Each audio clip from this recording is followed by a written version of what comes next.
Hello friends, Neha એજ્યુકેટરમાં આપનું સ્વાગત છે.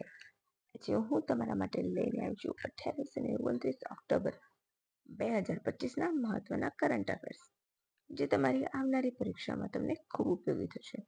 પછી સિમ્પલ વન લાઇનર હોય કે પછી વિધાન વાક્ય હોય, તમને ખૂબ ઉપયોગી થશે, ખરું ને? પરંતુ એ પહેલા વિડીયોની શરૂઆતથી લઈને અંત સુધી જરૂરથી જોજો. વિડીયોની પીડીએફ તમને ચોક્કસથી મળશે. અને હા, મિત્રો સાથે વિડીયોની લિંક શેર કરવાનું ભૂલતા નહીં. તો જલ્દી વિડીયોની લિંક મિત્રો સાથે શેર કરી દો. શેરિંગ ઇઝ કેરિંગ, ખરું ને? તો ફટાફટ સૌથી પહેલું કામ મિત્રો સાથે વિડીયોની લિંક શેર કરવાનું કરજો. અને એક લાઈક, જો તમે નવા હોય તો ચેનલને સબસ્ક્રાઇબ કરવાનું ભૂલતા નહીં, જેથી આવનારા વિડીયો અંગેની માહિતી તમને ફટાફટ મળતી રહે. તો ચાલો હવે આપણે ટાઈમ બગાડ્યા શરૂ કરી લઈશું. આજનો આપણો પ્રથમ પ્રશ્ન: તિહાર ઉત્સવ ક્યાં ઉજવવામાં આવે છે? Option A Thailand, option B Myanmar, option C Bharat, option C D Nepal. Option D Nepal. બોલો, ક્યાં આવે છે ઉજવવામાં? તો અહીં આપણો જવાબ આવશે ઓપ્શન ડી નેપાળ. શું આવશે? ઓપ્શન ડી નેપાળમાં. 5 દિવસ સુધી ચાલતો આ તહેવાર દર વર્ષે નેપાળમાં ઉજવાય છે, જેમાં પ્રથમ દિવસે યમ પંચક હોય છે, જ્યાં કાગડાઓને ભોજન કરવામાં આવે છે.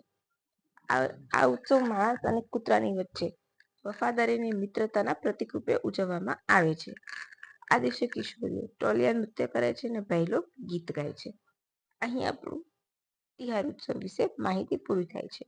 બરાબર, આપણો સાંસ્કૃતિક વારસો આપણા કોર્સમાં છે, તો ઘણી વખત બીજા દેશનું પણ પૂછી લે છે. બરાબર, ભારતનું ભલે હોય. પછી પીએમ જનજાતીય આદિવાસી ન્યાય મહાઅભિયાન હેઠળ સમગ્ર દેશમાં બેસ્ટ પરફોર્મિંગ રાજ્ય તરીકે કોની પસંદગી કરવામાં આવી છે? Option A Gujarat, option B Rajasthan, option C Karnataka કે એક પણ નહીં. બોલો. તો અહીં આપણો જવાબ આવશે ઓપ્શન એ કર્ણાટક. શું આવશે? કર્ણાટક. નવી દિલ્હી ખાતે આદિ કર્મયોગી અભિયાન અંગેની નેશનલ કોન્ક્લેવ યોજવામાં આવી હતી. ત્યાં આ એવોર્ડ ગુજરાત સરકાર વતી આદિજાતિ વિભાગના અગ્ર સચિવ શ્રી શારમીના હુસેને સ્વીકાર્યો. પીએમ જન્મન હેઠળ બેસ્ટ પરફોર્મિંગ જિલ્લા તરીકે નવસારી જિલ્લાની પસંદગી કરવામાં આવી છે. આદિ કર્મયોગી અભિયાનમાં વલસાડને બેસ્ટ પરફોર્મિંગ જિલ્લા તરીકે એવોર્ડ આપવામાં આવ્યો છે. આદિ કર્મયોગી યાદ રાખજો, જિલ્લો કયો છે? નવસારી. તેમાં તો પીએમ જન્મન હેઠળ પરફોર્મિંગ જિલ્લામાં. આ બધી વિગત તમારે યાદ રાખવાની છે, કારણ કે આ જ્યારે વિધાન વાક્યમાં પૂછાશે તો તમે 100% કન્ફ્યુઝ થશો. વલસાડને બેસ્ટ પરફોર્મિંગ જિલ્લા તરીકે કર્મયોગી અભિયાનમાં આપવામાં આવ્યું છે. પછી બેસ્ટ પરફોર્મિંગ આઈટીડીએસ તરીકે ગુજરાતનું છોટાઉદેપુર અને દાહોદ પસંદ કરાયું છે. ધરતી આબા અભિયાન ટોપ પરફોર્મિંગ રાજ્ય ડાંગ અને દાહોદનો સમાવેશ થાય છે. બરાબર, યાદ રાખજો. રાજ્ય કક્ષાના સુપર કોચ માસ્ટર ટ્રેનર તરીકે ગુજરાતની પસંદગી કરવામાં આવી છે. યાદ રાખજો, આ તમને જોડકામાં પણ પૂછાઈ શકે છે કે વિધાનમાં પણ. બરાબર, અને ગુજરાત બેસ્ટ પરફોર્મિંગ સ્ટેટ છે. એ સિવાય વલસાડ, સુરત, ભરૂચ, તાપી એ બધા ટોપમાં છે. યાદ રાખી લેજો. પછી બહુ જ અગત્યનો પ્રશ્ન: ભારતના રેડ લિસ્ટ મૂલ્યાંકન પહેલનો હેતુ શું છે? ફક્ત લુપ્તપ્રાય વનસ્પતિનું મૂલ્યાંકન કરવું, ફક્ત લુપ્તપ્રાય પ્રાણીઓનું મૂલ્યાંકન કરવું, કે વનસ્પતિ અને પ્રાણીઓના સંરક્ષણની સ્થિતિનું મૂલ્યાંકન કરવું, કે એક પણ નહીં? બોલો, શું આવશે આપણો જવાબ? તો અહીં આવશે વનસ્પતિ અને પ્રાણીઓ. બરાબર. આયુસીએનની જે પહેલ યોજાઈ હતી, કોંગ્રેસ આયુસીએન અબુધાબી ખાતે, ત્યાં જ આ નિર્ણય લેવામાં આવ્યો છે. તો અહીં આપણો જવાબ શું આવશે? ઓપ્શન સી આવશે. શું આવશે? Option C.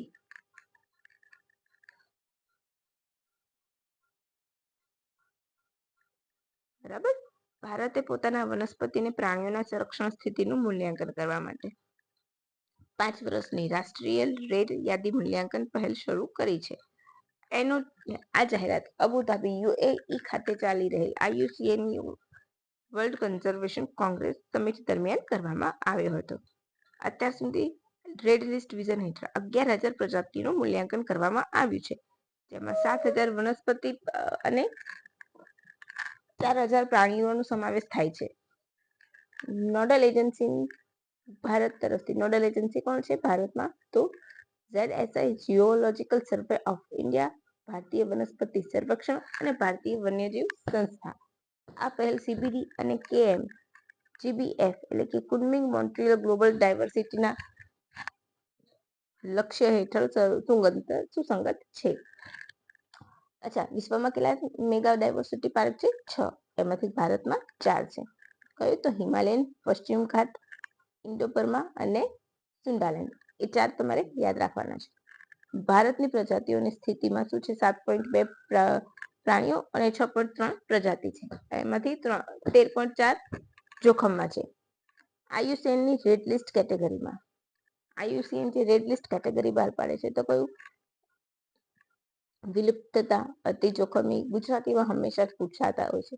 જોખમગ્રસ્ત, vulnerable, near threaten, list concern, એ રીતના એ કેટેગરી બહાર પાડે છે. તો આ યાદ રાખી લેજો. Extinct, critically endanger, vulnerable, near threaten, list concern. બરાબર છે. હવે નેક્સ્ટ ક્વેશ્ચન તરફ આપણે આગળ વધીશું. IUCN પ્રથમ વાર કોઈ ભારતીયની SSC સ્પીસીસ સર્વાઇવલ કમિશન તરીકેની અધ્યક્ષ તરીકે નિમણૂક કરવામાં આવી છે. તો કોની નિમણૂક કરવામાં આવી છે? બોલો. IUCNમાં પ્રથમવાર કોઈ ભારતીયના સ્પીસીસ સર્વાઇવલ કમિશનના અધ્યક્ષ તરીકે કોની નિમણૂક કરવામાં આવી છે? વિવેક મેનન, સોનાલી ઘોષ કે A અને B બંને અને એક પણ નહીં?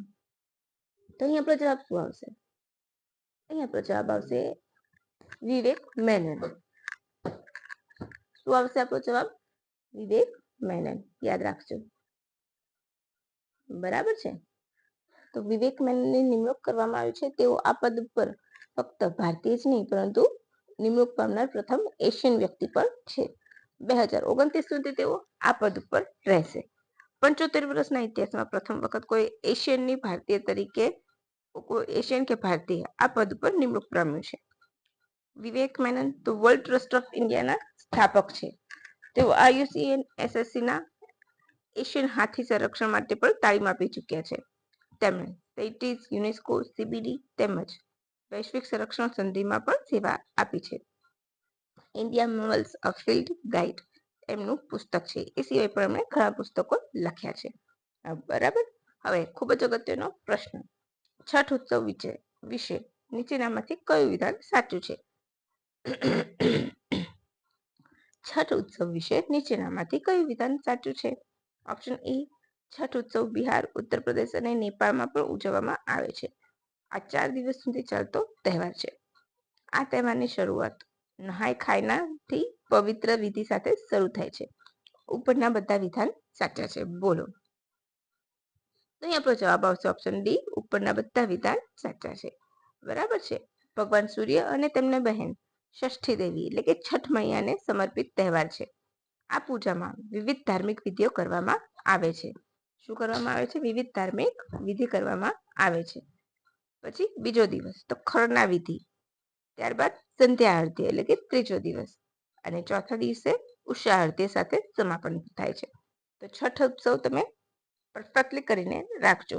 આ 100% વિધાન વાક્યમાં આવનારી STI ની પરીક્ષામાં પૂછાઈ શકે છે. ઓકે, તો આ પરફેક્ટ મેં તમને વિગત આપી છે. બરાબર છે. તો યાદ રાખજો. એટલે કે સૂર્યદેવનો તમે ઉત્સવ કહી શકો છો. સૂર્યદેવ અને તેમના બહેન ષષ્ઠી. બરાબર. પછી ડીપ સી ફિશિંગ બોટ્સનું ઉદ્ઘાટન ક્યાં કરવામાં આવ્યું? Option A, Cochin shipyard, option B, Mazagon shipyard, option D, garden reach ship builder કે એક પણ નહીં? તો અહીં આપણો જવાબ આવશે ઓપ્શન બી, મઝગાંવ શિપયાર્ડ ખાતે. બરાબર છે. મુંબઈમાં અમિત શાહ દ્વારા કરવામાં આવ્યું. બરાબર છે. તો PM મત્સ્ય સંપ્રદાય યોજના હેઠળ તેનું ઉદ્ઘાટન કરવામાં આવ્યું છે. જે ભારતના આત્મનિર્ભર ભારત અને બ્લુ ઇકોનોમીને મજબૂત કરશે, યાદ રાખજો. બરાબર.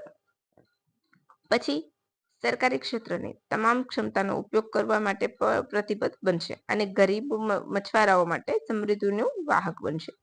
હાલમાં કુલ 14 ટ્રોલ્સ પૂરા પાડવામાં આવે છે અને વધુમાં આવનારા ભવિષ્યમાં વધુ આપશે. બરાબર.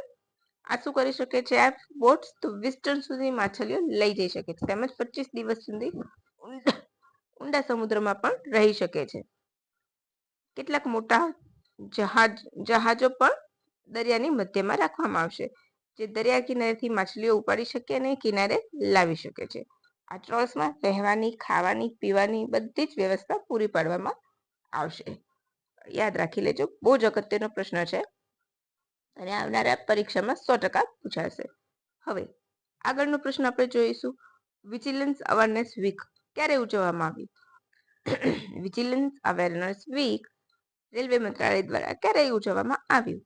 ઓપ્શન એ 15 ઓક્ટોબર થી 21 ઓક્ટોબર, ઓપ્શન બી 21 ઓક્ટોબર થી 27 ઓક્ટોબર, 27 ઓક્ટોબર થી 2 નવેમ્બર, કે પછી 28 ઓક્ટોબર થી 3 નવેમ્બર. બોલો શું આવશે આપણો જવાબ? તો 27 ઓક્ટોબર થી 2 નવેમ્બર સુધી. બરાબર. એક જ મિનિટ હું સરખું કરી. 27 ઓક્ટોબર થી 2 નવેમ્બર સુધી રેલવે મંત્રાલય સેન્ટ્રલ વિજિલન્સ કમિશનના નેજા હેઠળ આયોજિત રાષ્ટ્રવ્યાપી સતર્કતા જાગૃતિ સપ્તાહની જેમ જ રેલવે બોર્ડે પણ શરૂ કર્યું છે. બરાબર છે. 27 ઓક્ટોબર થી 2 નવેમ્બર ડેટ યાદ રાખજો. રેલવે બોર્ડના ચેરમેન અને સીઈઓએ તેમના સંબોધનમાં સુશાસનને પ્રોત્સાહન આપવા અને ભ્રષ્ટાચાર નિવારવા શરૂ કર્યું છે. બરાબર. થીમ શું છે? વિજિલન્સ અવર શેર્ડ રિસ્પોન્સિબિલિટી. વિજિલન્સ અવર શેર્ડ રિસ્પોન્સિબિલિટી એની થીમ છે. શું થીમ છે? થીમ ખાસ યાદ રાખજો કે વિજિલન્સ અવર શેર્ડ રિસ્પોન્સિબિલિટી થીમ છે. આ એનું પ્રૂફ છે કે 27 ઓક્ટોબર ટુ 2 નવેમ્બર આ એની થીમ છે. ઓકે, તો તમારે આ યાદ રાખવાનું છે એકદમ પ્રૂફ સાથે. બરાબર. ચૂંટણી પંચ દ્વારા કેટલાક કેન્દ્ર શાસિત પ્રદેશ અને રાજ્યોમાં એસઆઈઆરની શરૂઆત કરવામાં આવી છે? Option A 4, option B 5, option C 10, option D 12. તો અહીં આપણો જવાબ આવશે ઓપ્શન ડી 12. શું આવશે? Option D 12. ગુજરાત સહિત કયા રાજ્યો છે યાદ રાખવાના? પશ્ચિમ બંગાળ, ઉત્તર પ્રદેશ, તમિલનાડુ, રાજસ્થાન, મધ્યપ્રદેશ, લક્ષદ્વીપ, કેરળ, ગોવા, છત્તીસગઢ, આંદમાન નિકોબાર અને પોંડિચેરી. આ બધા જ રાજ્યો અને યુટીમાં શું કરશે? એસઆઈઆરની પ્રક્રિયા હાથ ધરવામાં આવી છે જેનાથી નવા વોટર ઉમેરાશે, બિનજરૂરી ના ગમતા વોટર, સાદી ભાષામાં એમને ના ગમતા વોટર્સને દૂર કરી દેશે. બરાબર છે. પૂરું નામ સ્પેશિયલ ઇન્ટેન્સિવ રિવિઝન ની મુખ્ય જાહેરાત મુખ્ય ચૂંટણી કમિશનર કોણ છે અત્યારે? જ્ઞાનેશ કુમાર. કયા હેઠળ આવે છે આપણે ચૂંટણી કમિશનર? આર્ટિકલ 324. યાદ રાખી લેજો. 7 ફેબ્રુઆરી સુધી આ પ્રક્રિયા ચાલશે અને એમાં જાહેરાત કરવામાં આવશે. આ બીજો તબક્કો છે. બરાબર. એમાં 51 કરોડ મતદારોનો સમાવેશ કરવામાં આવશે.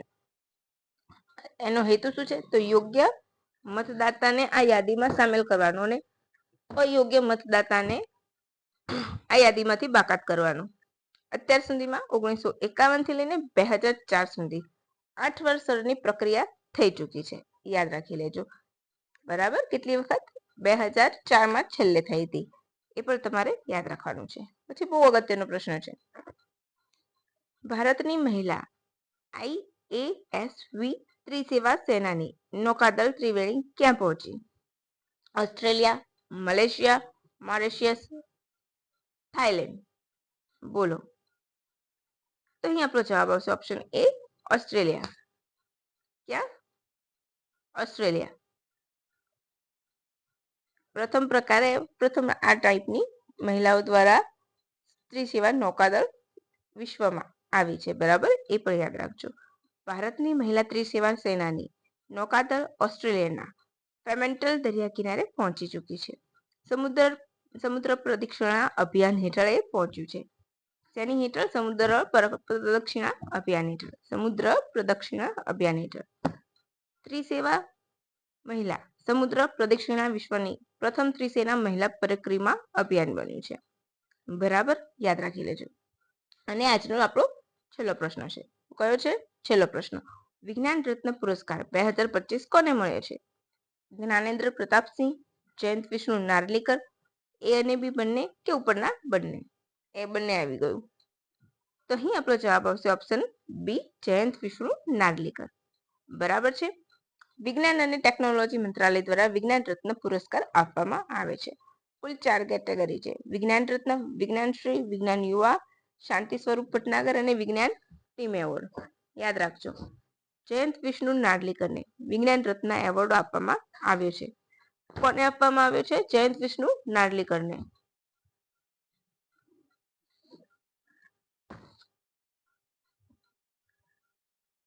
બરાબર છે. જયંત વિષ્ણુ નાર્લીકરને વિજ્ઞાન રત્ન એવોર્ડ આપવામાં આવ્યો છે. જ્ઞાનેન્દ્ર પ્રતાપસિંહ વિજ્ઞાનશ્રી એવોર્ડ આપવામાં આવ્યો છે. યુસુફ મોહમ્મદ શેખ, થંગરાજ, પ્રદીપ થલ્લીપલ, અનિરુદ્ધ ભાલચંદ્ર પંડિત, એસ વેંકટ મોહન, એમજે અને જયન એનને આ વિજ્ઞાનશ્રી એવોર્ડ આપવામાં આવ્યો છે. 14 વ્યક્તિને મળ્યો છે. એ પણ યાદ રાખી લેજો.